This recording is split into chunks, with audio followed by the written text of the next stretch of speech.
झारखंड के साहिबगंज में दिल्ली के श्रद्धा हत्याकांड जैसी ही वारदात सामने आई है, जिसकी जानकारी तब लगी जब एक आंगनबाड़ी केंद्र के पीछे से मानव अंग के टुकड़े बरामद हुए। इसके बाद इलाके में सनसनी फैल गई।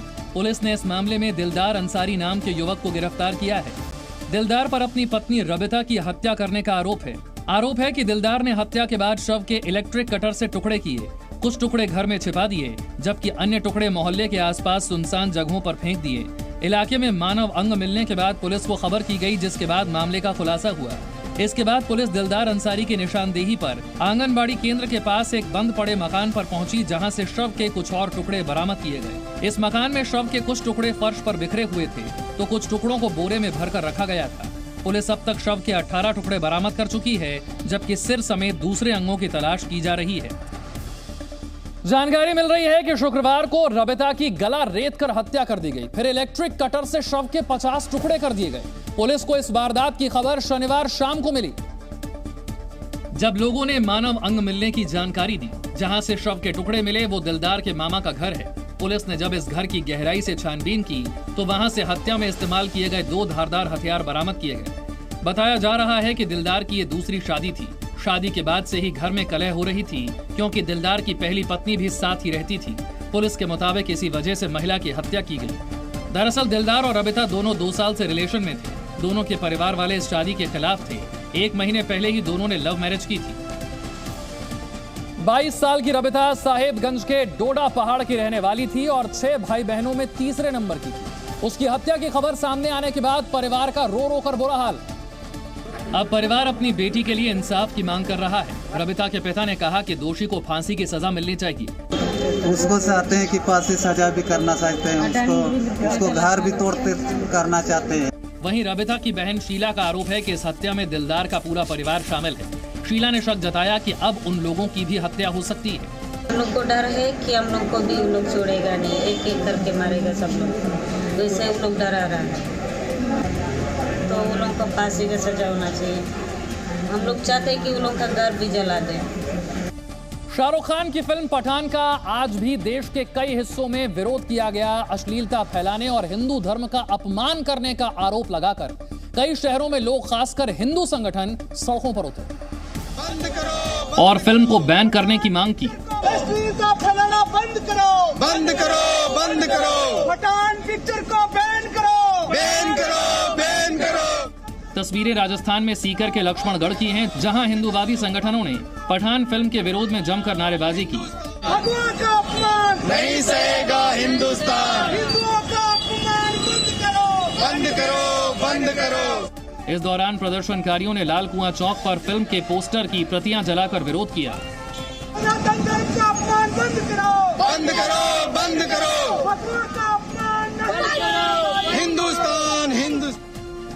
बिहार के सीतामढ़ी में भी पठान फिल्म के खिलाफ लोगों का गुस्सा फूटा। बड़ी संख्या में सड़कों पर उतरे प्रदर्शनकारियों ने फिल्म पर सनातन धर्म के अपमान का आरोप लगाया और कहा कि फिल्म से अश्लीलता को बढ़ावा दिया जा रहा है। इस दौरान प्रदर्शनकारियों ने शाहरुख और दीपिका के पोस्टर में आग भी लगा दी। इस भगवा कलर को बदनाम किया गया है, बेशर्मी की हद हो गई है, ये सब चीज नहीं चलेगी।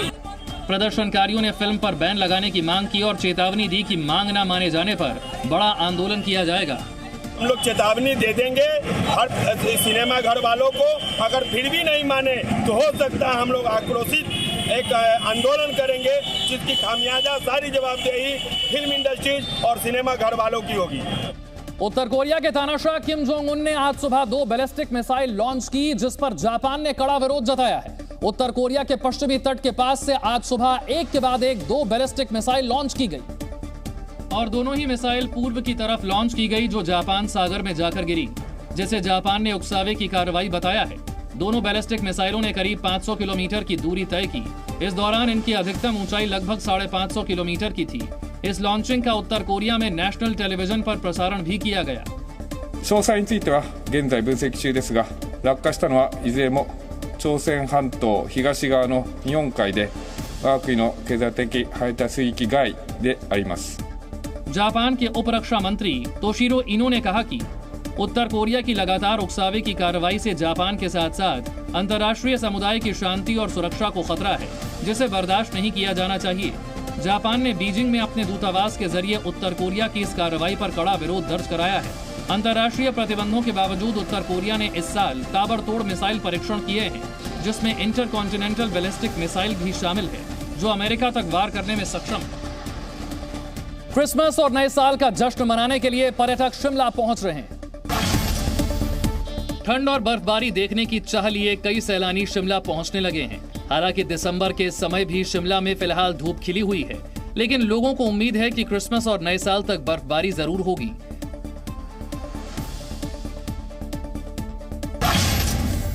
बिहार में जहरीली शराब से मौतों के बीच नए डीजीपी की नियुक्ति की गई है। राजविंदर सिंह भट्टी बिहार के नए डीजीपी बनाए गए हैं। इससे पहले भट्टी बीएसएफ की पूर्वी कमान के एडीजी के पद पर कार्यरत थे।